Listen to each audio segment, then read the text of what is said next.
안녕하십니까. 나라사랑TV의 최환열 대표입니다. 오늘 이 시간에는 하늘에서의 속죄제라는 제목으로 말씀을 나누는 시간을 갖도록 하겠습니다. 요한계시록 4장에 있는 말씀을 본문으로 삼고 말씀을 드리고자 하는데요. 이 일 후에 내가 보니 하늘에 열린 문이 있는데 내가 들은 바 처음에 그 나팔 소리 같은 음성이 내게 가로되 이리로 올라오라. 이후에 마땅히 될 일을 내가 내게 이르리라. 이렇게 이제 하는 음성을 들었습니다. 그러고 이제 사도 요한이 또 말합니다. 내가 곧 성령에 감동하였더니 보라, 하늘에 보좌를 베풀었고 그 보좌 위에 앉으신 이가 있는데 하면서 이제 빛으로 묘사되는 여호와 하나님의 모습을 열거합니다. 자, 그러면서 그 옆에 선 네 생물들과 그리고 24 장로들을 열거하고 또 천군 천사의 무리들을 열거하면서 또 유리바다를 열거하고 있습니다. 그곳이 바로 천국이고 하나님 나라였던 것입니다. 사도 요한은 이리로 올라오라 하는 음성을 들었을 때 성령에 감동하였고 그리로 나아갔다. 이렇게 말하고 있습니다. 이것은 사도 요한에게 하신 말씀이고 사도 요한의 경험이지만 사실은 모든 그리스도인들에게 주어지는 보편적인 말씀이라는 것입니다. 말하자면 예수 그리스도와 우리가 함께 하늘에 안치움 받으었다. 이렇게 사도 바울이 에베소서 2장에서 선포하고 있기 때문에 그렇습니다. 그리고 이것을 한번 경험한 사도 요한은 이제 기도할 때마다 그곳에 나아가서 주님과 함께, 이것이 바로 주님의 이름으로입니다. 예수 그리스도 이름으로 하나님께 기도하였다. 우리는 그렇게 이것을 알 수가 있는 것입니다. 사도 요한이 기도할 때마다 이제 사도 요한은 자신의 경험한 이리로 올라오라 이 음성을 상기하는 것입니다. 이 기억이 살아있는 것입니다. 그리고 그 세계가 곧바로 사도 요한의 이미지 속에 재현이 되는 것입니다. 그렇기 때문에 사도 요한의 이미지 속에 재현된 이 보좌의 모습은 사라지지 않는 것입니다. 그리고 그 이미지, 이것은 영원히 사도 요한의 마음속에 자리 잡고 있는 것입니다. 그리고 그 이미지 이면에 그 세계가 실제로 연결되어 있다는 것입니다.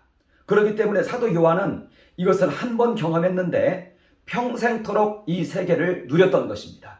그리고 이것은요, 사도 바울도 마찬가지입니다. 사도 바울이 다메섹에서 한 번 그것을 경험했습니다. 그리고 이제 사도 바울은 날마다 설교할 때마다 그 세계를 열거합니다. 말하자면 사도 바울은 그 세계를 한 번 경험했는데 이 경험이 평생토록 사도 바울을 지배했고 사도 바울의 이미지 속에는 그 세계가 이제는 자리했던 것입니다. 바로 이와 같습니다. 그래서 이리로 올라오라. 내가 곧 성령에 감동하였더니 보라, 하늘에 보좌를 베풀었고, 이것은요, 한 번 경험하면 그것은 평생을 가는 것입니다. 그리고 한 번 경험한 사람에게는 이제 그 이후로 그에게 이루어지는 모든 기도 속에서 이 세계는 곧바로 재현이 된다는 것입니다. 우리 모든 그리스도인들은 이 세계를 맛보아야 한다는 것입니다. 이것은 대형 집회에 가서라도 이 세계를 한번 꼭 맛보시고 그리고 날마다 기도할 때마다 우리의 기도 속에 이러한 세계가 펼쳐지는 우리 모두가 되도록 해야 되겠습니다. 왜냐하면 이 세계가 우리에게 허용이 됐기 때문에 그렇습니다. 여러분 잘 한번 기억해 보십시오. 사도 바울이 에베소서 2장에서 우리가 주님과 함께 죽었고 주와 함께 부활하였으며 주와 함께 하늘에 안치움바 되었다. 그리고 우리가 하늘에 안치움바 된 이 예수 그리스도의 신부들이다. 이 예수 그리스도가 우리의 머리이고 우리는 그의 몸이다. 이 예수 그리스도가 우리의 주인이고 우리는 그의 종이다. 예수 그리스도와 우리는 하나가 되었다. 우리가 예수 그리스도 이름으로 하나님 우리 아버지께 기도하는 것이다. 이것이 우리 기독교 신앙의 보편적인 그러한 중요한 교리로, 기본적인 교리이자 핵심적인 교리로 우리에게 자리 잡고 있다는 것입니다. 우리의 영혼은요, 우리의 정신은 주님과 함께 하늘에 거하고 있는 것입니다.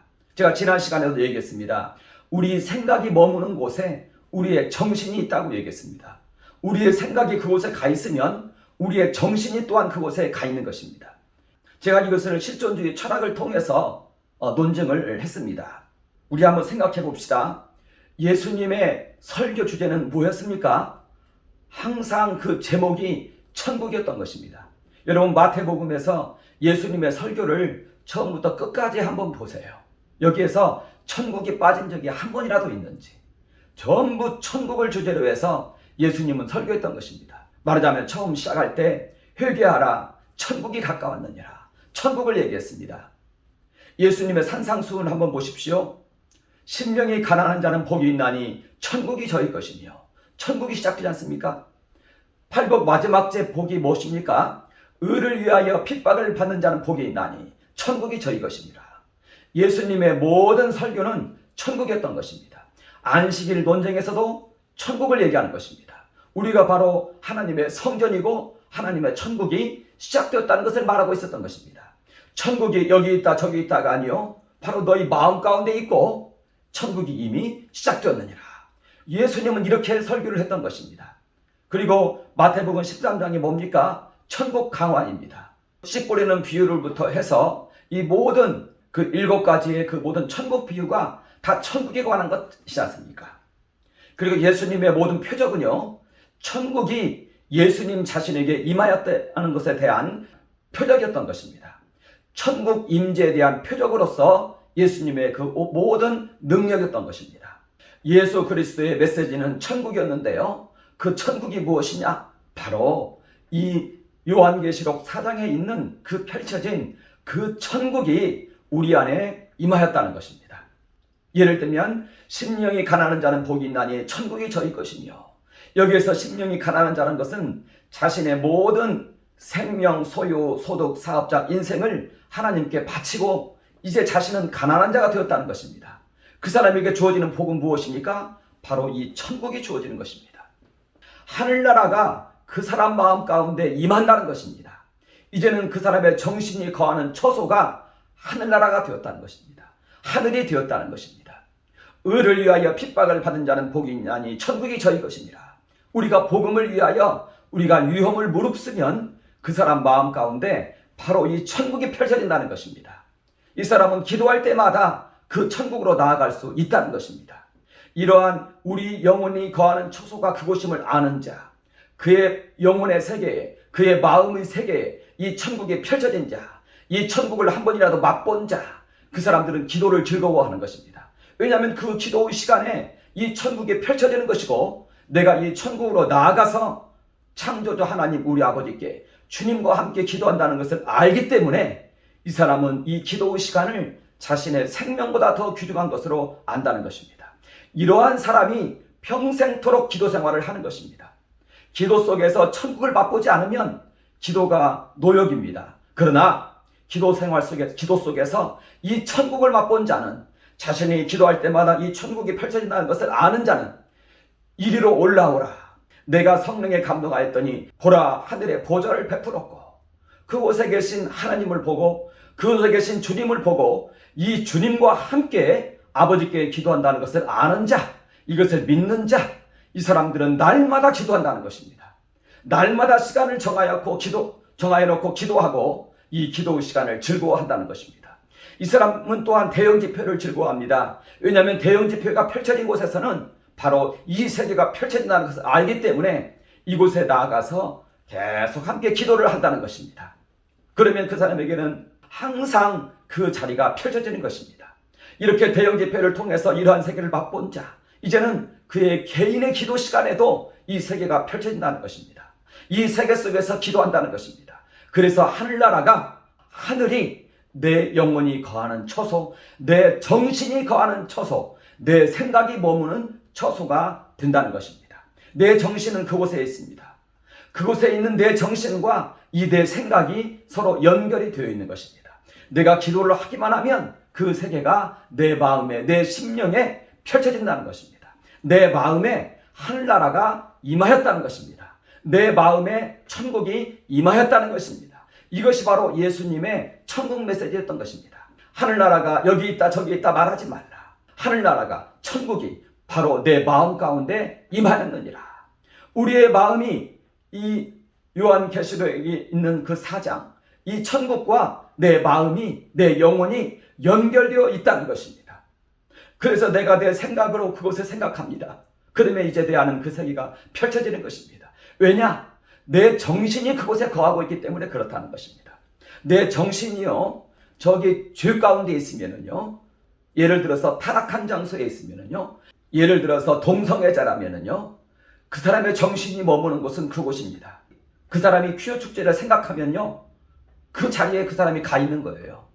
왜 그러냐? 그 사람의 영혼이, 그 사람의 정신이 그곳에 머물러 있기 때문에 그렇다는 것입니다. 그러나 우리의 정신이 머무는 곳은 주님 품입니다. 하늘나라입니다. 하나님 보좌 우편에 계신 일찍 죽임을 당하신 어린 양, 그분의 품에 내 정신이 그곳에 깃들어 있는 것입니다.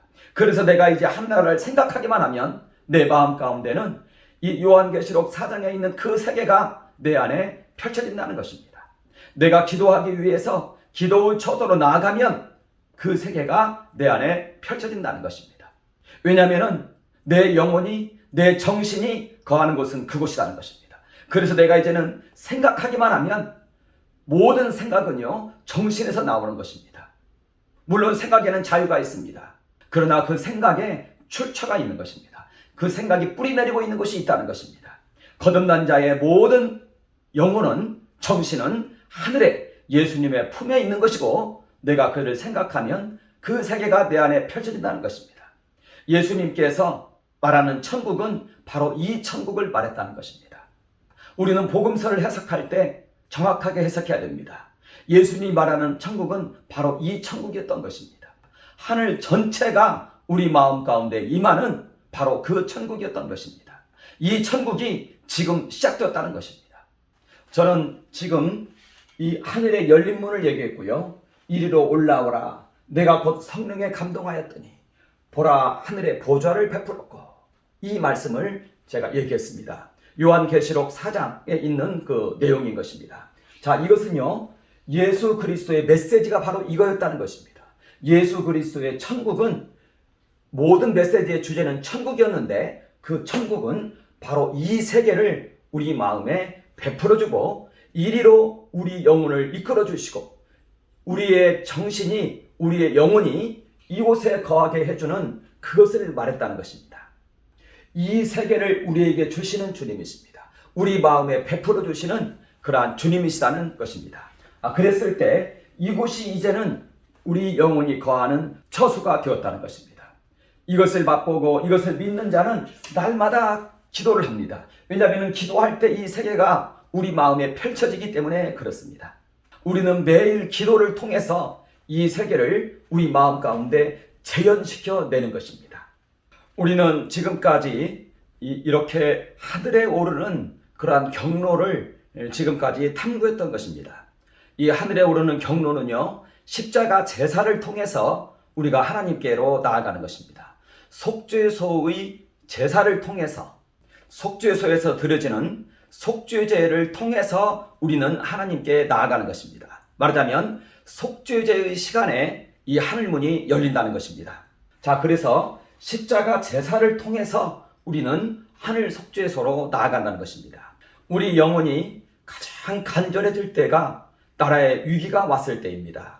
그래서 구약 성경에 있는 모든 선지서들의 이러한 기록들을 보면은요, 이 선지자들이 나라의 위기를 보고 그 영혼이 아주 극한 상태에 이르렀을 때 하나님의 성소로 나아갔고, 그랬을 때 하늘문이 열리고 그들의 영혼이 창조주 하나님께 기도를 했던 것입니다. 이와 같은 간절함 속에서 이 하늘 보좌가 열린다는 것입니다. 속죄소가 바로 하늘나라인 것입니다. 아까 얘기한 그 속죄소는요, 아까 얘기한 그 하늘나라는요, 그게 속죄소인 것입니다. 제가 가까운 시간에 하나님의 이름에 대해서 한번 강의하길 원합니다. 이것을 들어봤을 때 이 하늘나라는요, 이 하늘 보좌는요, 천상총회의 자리입니다. 하늘 법정이라는 얘기입니다. 우리 구약 성경을 연구하는 이 신학자들은 이것을 밝혀냈습니다. 하늘나라는 하늘 법정인 것입니다. 그곳에서 결정되어지면 그곳에 있는 모든 천군 천사들이 동원이 되어서 그 모든 일을 이루어냅니다. 그래서 구약 성경을 보면은요, 창조를 말할 때 하나님이란 이름을 씁니다. 하나님이란 이름은요, 여호와와 그의 회중이라는 뜻입니다. 그리고 심판을 말할 때 하나님이란 이름을 씁니다. 모든 천군 천사들이 다 동원되어서 행하는 사역이라는 것입니다. 의견 통일을 이루어서 행하는 사역인 것입니다. 그래서 창조를 말할 때하고 심판을 말할 때 하나님의 이름이 나옵니다. 그리고 구원을 말할 때는 항상 여호와의 이름이 나옵니다. 제가 가까운 시일에 이러한 내용들을 한번 좀 강의를 통해서 하도록 하겠습니다. 우리는 우리나라가 위태로워지는 것을 우리나라에 대한 심판으로 보는 것입니다. 이 심판 때는요, 하늘의 천상총회가 다 동원되어서 이걸 결정합니다. 그리고 우리는 이 하늘의 천상총회에 나아가서 이 심판을 멈추게 하는 것입니다. 이것이 속죄제의 그러한 기도인 것입니다. 그러니까 이 속죄제의 시간에는요, 하늘에 있는 모든 천군 천사들이 그곳에 다 집결을 합니다. 이 보좌 앞으로 집결을 한다는 것입니다. 그 앞에서 우리는 예수 그리스도와 함께 하나님 앞에서 기도하는 것입니다. 이 나라를 구원해달라고 기도하는 것입니다. 이것이 하늘에서 열리는 천상총회이고 이것이 바로 속죄소의 제사인 것입니다. 그러니까 이 하늘나라는요, 우리의 지식으로 탐구할 수 있는 세계가 아닙니다. 그러면 형식이 되어버립니다. 이 하늘나라는 나라를 위한 갈급한 문제를 가지고 하나님 아버지 앞에 가서 이 나라를 구원해달라고 기도하는 그러한 기도인 것입니다. 이 나라에 심판이 임하였는데 모든 하늘의 천군 천사들이 모여서 그것을 결정했는데 이 결정을 돌이키는 것이 이 속죄소의 제사라는 것입니다. 구약시대의 선지자들은 바로 이 기도를 했고요, 우리도 또한 바로 이 기도를 하기 위해서 이 하늘 속죄소로 나아가는 것입니다. 이 간절함이 있는 자가 요한계시록 4장에 있는 그 말씀을 바르게 이해하고 그리로 나아가지, 그 세계가 지식으로 이렇게 접근할 수 있는 세계는 아니라는 것입니다. 마음으로 접근되는 세계라는 것입니다. 우리는 이것을 기억하고 십자가 제사를 통해서 하늘 속죄소로 나아간다. 이것을 우리는 기억을 해야 되겠습니다. 이 간절함이 있는 자들에게는요, 이 말씀이 고스란히 우리에게 살아서 우리에게 돌아옵니다. 에베소서 2장에서는 우리가 하늘에 안치운 바 되었다. 예수 그리스도와 함께 안치운 바 되었다. 예수 그리스도께서 우리의 머리이시고 우리는 그의 몸이다. 그는 우리의 신랑이시고 우리는 그의 신부다. 우리가 그와 하나 되었다. 한 생명이 되었다. 내 안에 있는 물이 변하여 피가 되었다. 내 생명 가운데 예수님의 피가 흐르게 되었다. 예수님은 우리의 주인이시고 우리는 그의 종이 되었다. 그러면 우리의 주는 어디에 계신가? 우리의 신랑은 어디에 계신가? 우리의 머리는 어디에 계신가? 하나님 보좌 우편에 앉으셨고 하나님 보좌 우편에서 우리의 대제사장으로 계시고, 요한계시록 4장에 보면은 일찍 출임을 당하신 어린 양으로서 이 보좌 앞에 나타나시는 분이시다. 모든 천군 천사들이 대동하여 있고 여기에서 중보자로서 이제는 예수님께서 그 자리에 나타나신다는 것입니다. 우리나라의 모든 죄를 짊어지시고 예수님이 나타나서 우리 나라를 위해서 그 자리에서 중보하기 위해서 나타난다는 것입니다. 그리고 우리는 바로 이 주님과 연합을 한다는 것입니다. 그리고 이 주님과 연합을 하여서 이 주님과 함께 우리 나라를 위하여 기도한다는 것입니다. 저는 그동안 계속해서 이 하늘 보좌에 이르는 길로서 예수 그리스도의 생애를 말했던 것입니다. 예수 그리스도의 생애 속으로 나아갈 수 있다, 우리의 정신은. 그리고 그와 연합을 한다. 성경을 통해서 역사 속으로 나아간다. 그 세계가 사라지지 않았다. 우리의 기억 속에서, 우리의 정신의 세계 속에서 그 세계는 사라지는 것이 아니다. 우리는 그리로 나아가서 2000년 전의 주님이 아니다. 우리의 현재의 기억 속에 머무시는 그 주님과 우리는 연합하는 것이다.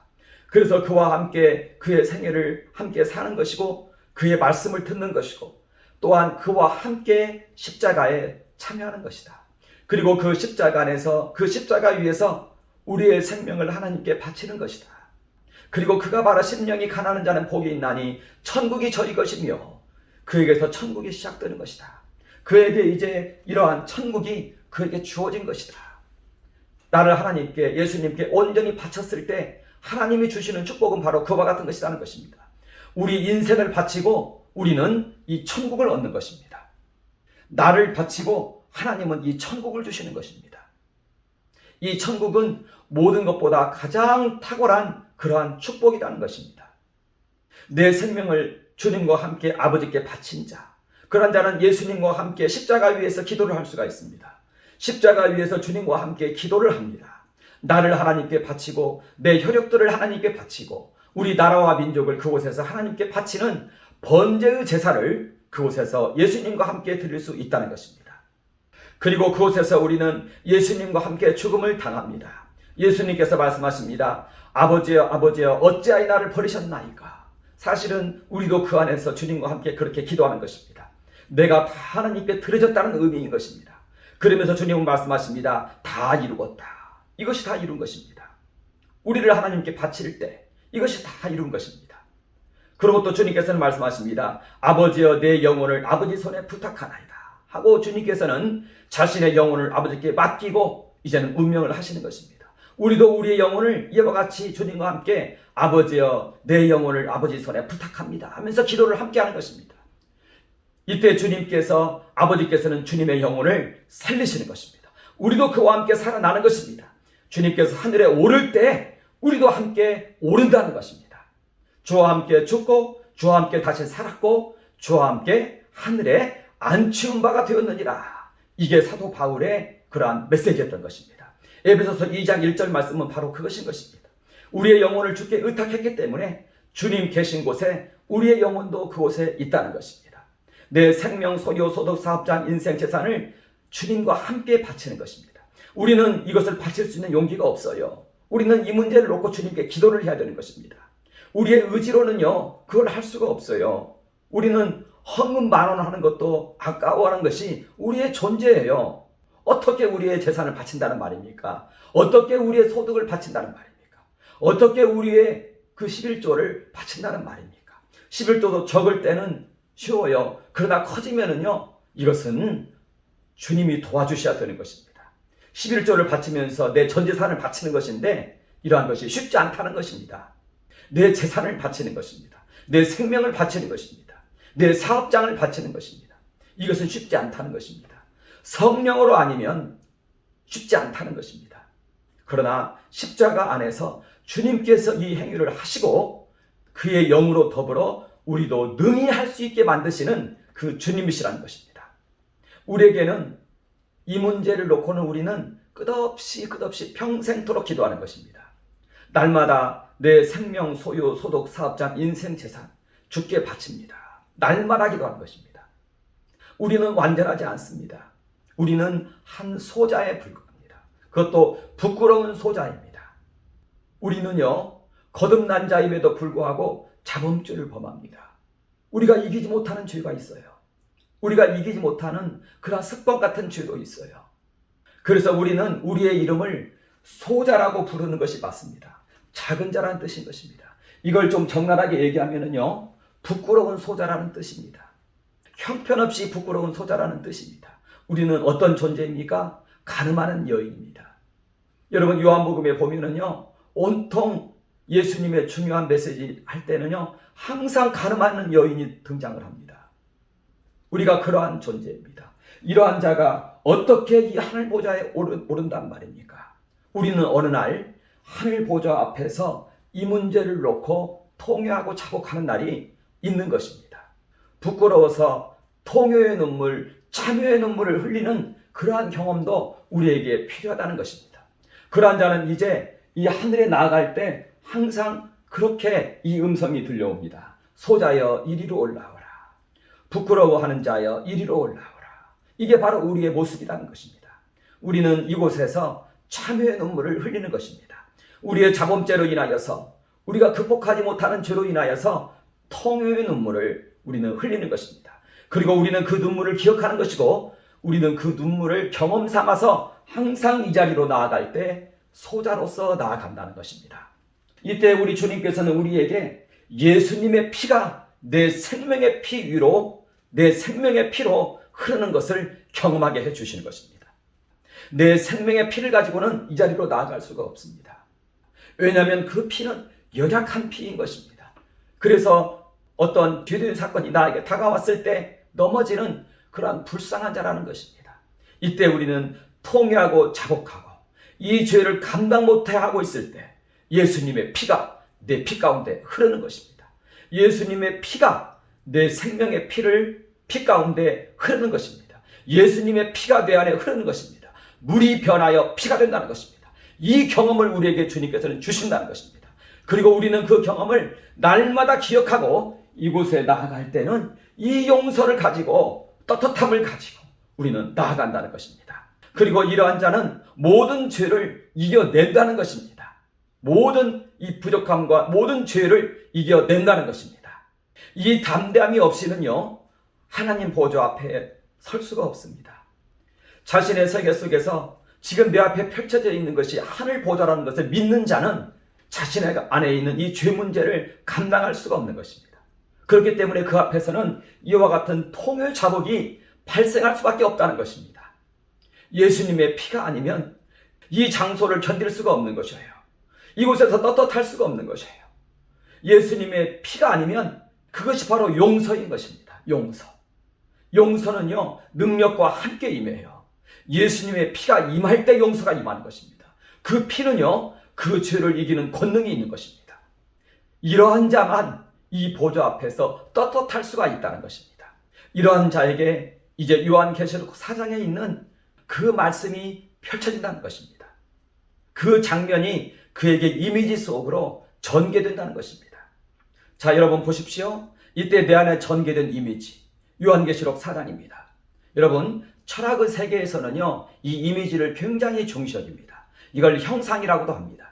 그래서 우리 언어에는요, 두 종류가 있어요. 하나는 이 이미지적인 언어가 있고요, 이미지적인 생각이 있습니다. 그리고 또 내가 이렇게 이성으로 말하는 그러한 생각, 그러한 언어가 있습니다. 그런데 이 이미지는요, 그 세계와 연결이 되어 있습니다. 이것을 아셔야 됩니다. 이게 바로 형상입니다. 이게 바로 그리스도 철학에서 말하는 형상과 진료에서의 형상인 것입니다. 형상은 이미지예요. 그러나 그것은 실제 그 세계와 연결이 되어 있어요. 이것은 내가 인위적으로 만들어낸 세계가 아니에요.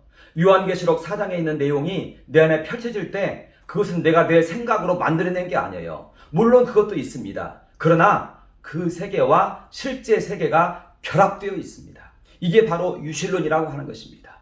그러나 그 세계는 존재하지 않는다. 그냥 네 상상으로 만들어낸 것일 뿐이다. 이렇게 말하는 자가 무실론자이고요, 이렇게 말하는 자가 포이엘바인 것입니다. 포이엘바가 마르크스의 스승인 것입니다. 마르크스의 선생이었던 것입니다. 그러니까 포이엘바나 마르크스는요, 굉장히 영적으로 깊은 사람이었던 거예요. 그러나 사탄에게 현혹이 된 것입니다. 미혹이 된 것입니다. 이 앞에서 이 사람들은 갈등했어요. 아, 이게 진짜 그 세계인가? 아니면 내 생각으로 만들어낸 것인가? 그러면서 이제 포겔바는 만들어낸 것이라고 결론을 내립니다. 그래서 예수가 그의 신을 만들어내었다, 이렇게 말하는 것입니다. 그러면서 이제 마르크스는 그 뒤를 따라가는 것입니다. 여기에서 자유주의 신학이 출현을 했습니다. 성경 비판하는 자유주의 신학자들의 그러한 원조가 바로 이것입니다. 이것을 잘 알고 있어야 된다는 것입니다. 그러나 우리의 정통 신학에서는 뭐라고 말합니까? 예수 그리스도가 신을 만들어낸 것이 아니라 예수 그리스도께서 무엇을 행했을 때 표적이 나타났는데 그 표적은 무엇이냐? 그 이미지 이면에 있는 그 실체가 역사한 것이라는 거예요. 이게 우리 정통 신학의 입장인 것입니다. 그러니까 예수님은 천국 설교를 하고요, 이제 병자를 고쳤던 것입니다. 이적을 행했던 것입니다. 이건 예수님의 이미지와 그 하늘나라가 결합되어서 역사를 한 것입니다. 그래서 우리에게 있는 그 이미지와 그 실제의 세계는 서로 결합이 되어 있다는 것입니다. 우리가 요한계시록 4장을 우리가 기도의 시간에 우리에게 떠올랐을 때 그 이미지는 단순한 이미지가 아니라, 성경 속에 있는 그 이미지가 아니라 실제의 세계가 그렇게 연결이 되어 있다는 것입니다. 결합이 되어 있다는 것입니다. 그 세계가 희미할 수도 있어요. 어떤 사람은 강렬할 수도 있어요. 강렬한 사람은요, 사도 요한처럼 그 세계로 끌어 올라가는 것입니다. 사도 바울처럼 내가 그곳에 있었는지 내 영혼이 그곳에 있었는지 내 몸 안에 있었는지 나는 잘 모르겠다. 이렇게까지 말을 한다는 것입니다. 그러나 우리 연약한 우리는 이미지로만 봅니다. 그러나 그 이미지와 그 세계가 연결이 되어 있다는 것입니다. 사도 요한이 겪고 있는 그 세계, 사도 바울이 겪고 있는 그 세계를 바로 우리의 세계로 끌어당겨도 된다는 것입니다. 연결이 되어 있기 때문에 그렇다는 것입니다. 결합되어 있기 때문에 그렇다는 것입니다. 계시록 4장과 우리와의 관계인 것입니다. 여러분, 하나만 더 이어서 말씀드리겠습니다. 이 계시록 4장에 있는 그 세계가요, 가장 왕성하게, 가장 극렬하게 역사했던 때가 있습니다. 그때가 언제인 줄 아십니까? 그게 바로 창세기 1장인 것입니다. 창세기 1장에 있는 이면은요, 바로 이 보좌인 것입니다. 이 보좌에 있는 천군 천사들이 다 동원되어서 각자가 다 목숨 걸고 자기 활동을 하던 그 장면이 창세기 1장인 것입니다. 그러니까 창세기 1장이요, 요한계시록 4장의 가장 극렬한 그 모습인 것입니다. 가장 적나라한 그 모습인 것입니다. 그러니까요, 창세기 1장이 바로 요한계시록 4장과 일치를 하는 장이라는 것입니다. 그래서 어떤 구약학자는 창세기 1장을 뭐라고 말하냐? 이것은 하늘의 천상총회다. 하늘의 천상은 무엇이냐? 하늘 법정이다. 그곳에서 결정되어서 하나님이 말을 하면 그 법정 용어가 되는 것입니다. 판결이 되는 것입니다. 여기에 따라서 모든 천군 천사들이 다 동원되어서 그것을 지어내는 것입니다. 이게 창세기 1장에 있는 하나님의 음성이라는 것입니다. 하나님께서 빛이 있으라 말씀하시고 하는 이러한 모든 명령들이 법정 용어라는 것이에요. 천상총회, 하늘 법정에서 선포되는 용어라는 것이에요. 이 용어가 선포되니까 하늘에 있는 이 모든 천군 천사들이 동원이 되어서 그 일을 행해내는 것입니다. 이게 창세기 1장의 모습이라는 것입니다. 그러니까 이것이 바로 계시록 4장의 모습이라는 것입니다. 이 세계는요, 창세기 1장을 통해서 지어졌어요. 그러면은요, 이 세계가 지금도 여전히 있습니다. 자, 그러면 그 일을 행한 천군 천사들이 하늘에서 그 일을 지금까지 계속해서 하고 있겠습니까? 아니면 쉬고 있겠습니까? 하고 있는 것입니다. 하고 있는 것입니다. 창세기 1장에 있는 이 천군 천사들의 왕성한 활동, 이것은요, 창세기 1장부터 지금 오늘날에 이르기까지 이어지고 있다는 것입니다. 그래서 우리는 하늘의 천상총회와 창세기 1장과 지금 오늘의 세계를 하나로 볼 수가 있다는 것입니다. 우리는 기도의 시간에 이 세 개의 세계가 하나가 되어서 펼쳐지는 것을 우리는 보아야 되는 것입니다. 이것이 하늘의 진정한 모습인 것입니다. 이것이 하나님의 이름인 것입니다. 이것이 하나님의 이름 안에 담고 있는 그러한 의미라는 것입니다. 이것이 바로 여호와의 천상총회라는 것입니다. 이것이 바로 엘로힘입니다. 우리나라에 재난이 임했습니다. 이것은 무엇입니까? 이 엘로힘들이 결정을 한 거예요. 대한민국에 대한 심판을 결정했다는 것입니다. 이랬을 때 공산주의가 발호를 합니다. 사회주의자가 정권을 잡은 다음에 나라에 대해서 사회주의 혁명을 시도합니다. 나라의 위기가 빠집니다. 이것은 바로 우리의 죄로 인한 것이라는 것입니다. 한국 교회와 우리나라가 죄를 지었다는 것입니다. 나라 사랑을 잃어버렸다는 것입니다. 그래서 이러한 재앙이 임했다는 것입니다. 이게 하늘 천상총회의 결정입니다. 우리는 이 결정을 무마시키기 위해서, 이 결정을 돌이키기 위해서 예수님과 함께 하늘 법정에 올라간다는 것입니다. 그것이 바로 우리의 속죄제의 기도라는 것입니다. 이것이 바로 여호와와 그의 총회 앞에서의 기도라는 것입니다. 자, 이제 우리 여기 두 번째 주제를 한번 보겠습니다. 예수 그리스도의 천국으로 해서 제가 이제 기록을 했는데요. 하늘 보좌가 바로 예수 그리스도께서 말씀하신 그 천국이라는 의미인 것입니다. 여기서 보면은요, 예수 그리스도 안에서 보는 이 하나님 나라는요, 요한계시록 4장에 있는 그 말씀이 우리 안에 펼쳐졌을 때 바로 그 이미지를 말하는 것입니다. 이것이 단순한 내 생각이냐, 아니면 그 세계와의 결합이냐? 그 세계와의 결합이라는 것입니다. 우리에게 펼쳐진 이 바로 요한계시록 4장에 있는 이 말씀은 바로 그 세계와의 결합이라는 것입니다. 단순히 내 생각이다 이렇게 말하는 것은 무신론자이고, 그러한 자가 포엘바와 마르크스였다는 것이에요. 그러나 우리 기독교에서는요, 예수 그리스도와 우리는 이것을 그렇게 보지 않는다는 것입니다. 우리 마음 안에 있는 펼쳐진 그 천국, 이것은 바로 하늘나라에 있는 그 천국과 결합된 것이라는 것입니다. 바로 예수 그리스도에게 있어서 나타났던 그 모든 표적들이 바로 이것을 증거하고 있다는 것입니다. 예수께서는 천국 메시지를 해요. 그러고 나서 곧바로 많은 병자들이 치료를 받고 심지어는 파도도 잠잠해지고 군대 귀신이 떠나가는 것입니다. 오병이어의 이적이 나타나는 것입니다. 바로 하늘의 모든 천군 천사들이 동원되어서 그 일을 행했다는 것입니다. 그건 창조의 역사입니다. 창조의 역사는요, 하늘에 있는 모든 천군 천사들이 동원되어서 나타나는 역사인 것입니다. 바로 그 역사가 이렇게 나타났다는 것이에요. 예수님은 그것을 증거했다는 것이에요. 그래서 예수님께서 행한 모든 이적들을 표적이라고 말한다는 것입니다.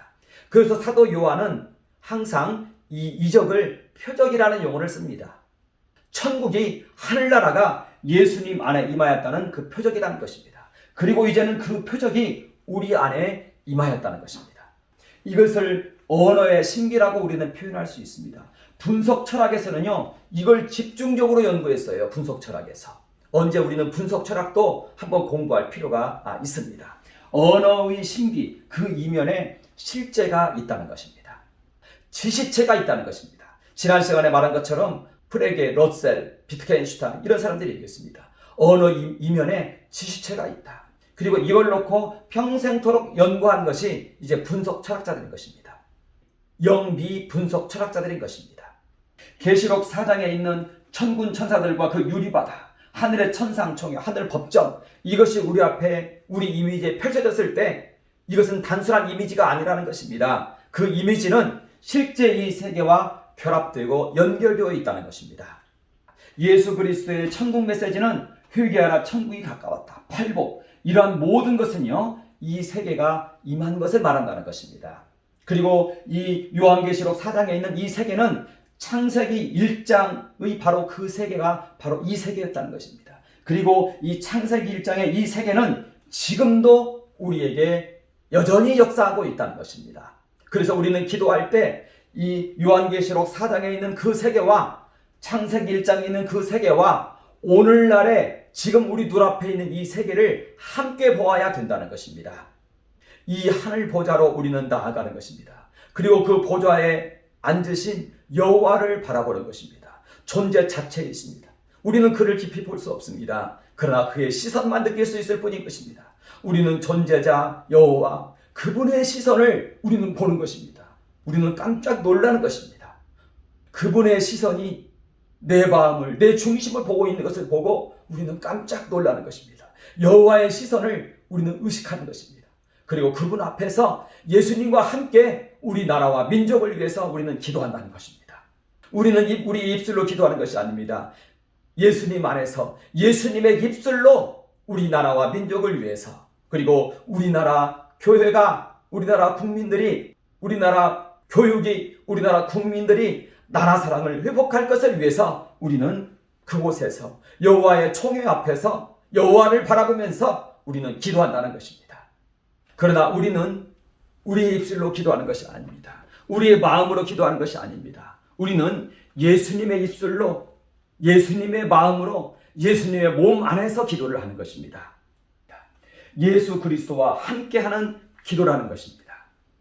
우리가 예수님과 함께 아버지께 기도합니다. 나라를 위해서 기도합니다. 나라를 위해서 기도한다는 것이 무슨 뜻인지 아십니까? 양심이 살아있다는 것입니다. 양심이 살아있는 자만이 나라를 위해서 기도하는 것입니다. 양심이 살아있고 양심이 예민하고 이러한 자가 나라를 위해서 기도하는 것입니다. 양심이 둔한 자는 나라를 위해서 기도할 수 없어요. 이것이 보이질 않습니다. 그러나 양심이 살아있는 자는 나라를 위해서 기도하는 것입니다. 자, 그런데 이 양심 중에 양심이 누구입니까?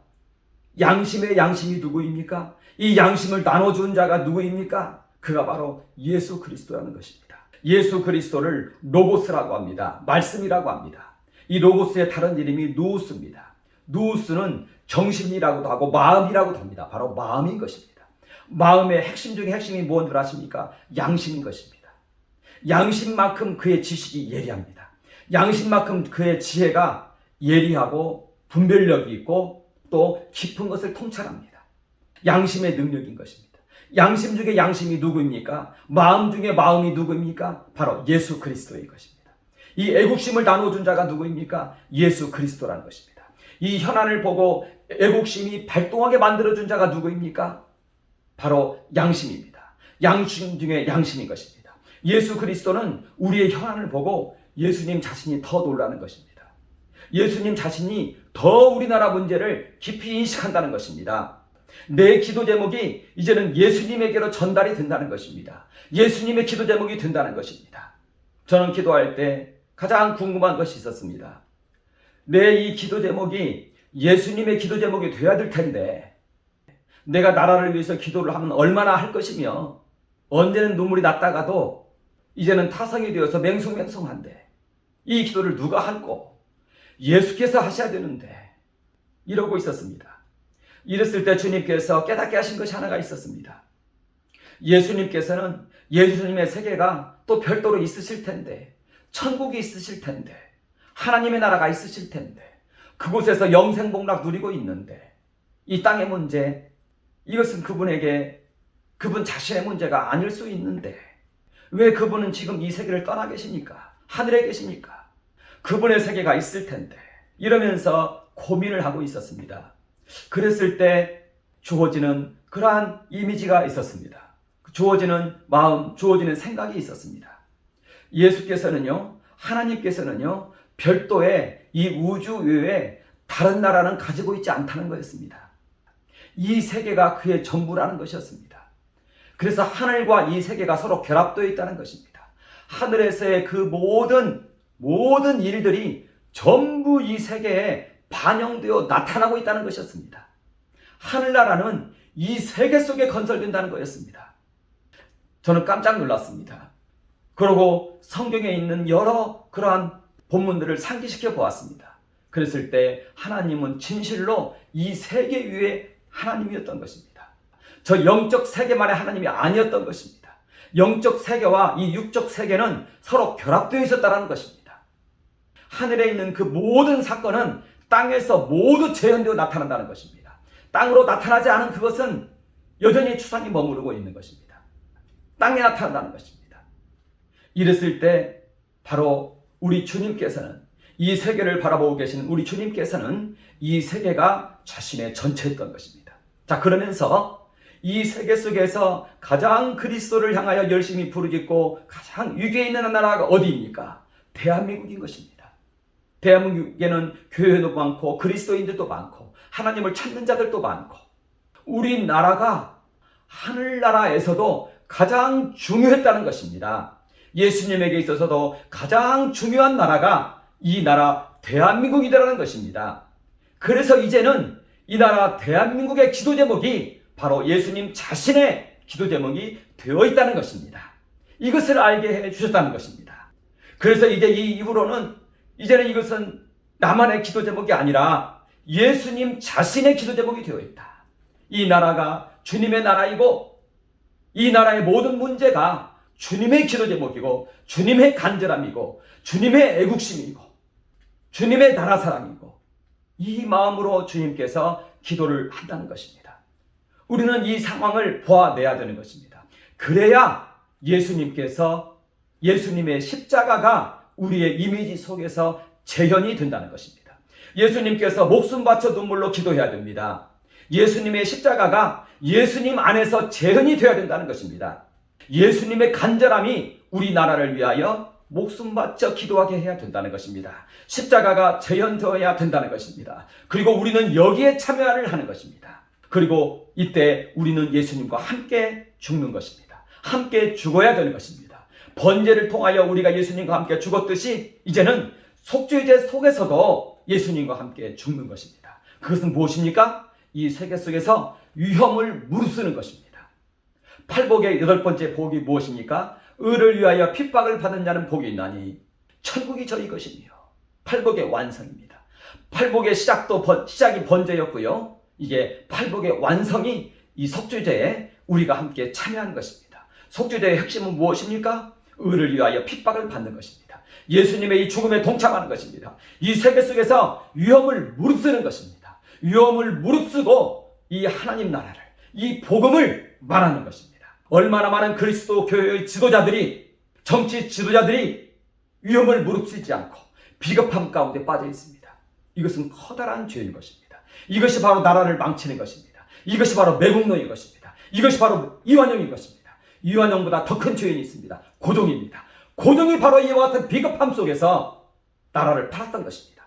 고종은 나라를 팔고 여생을 일왕의 이왕으로서 잘 살았던 것입니다. 비겁함인 것입니다. 비겁함이 나라를 파는 것입니다. 그리스도인들이 제일 경계해야 될 것은 이 비겁함인 것입니다.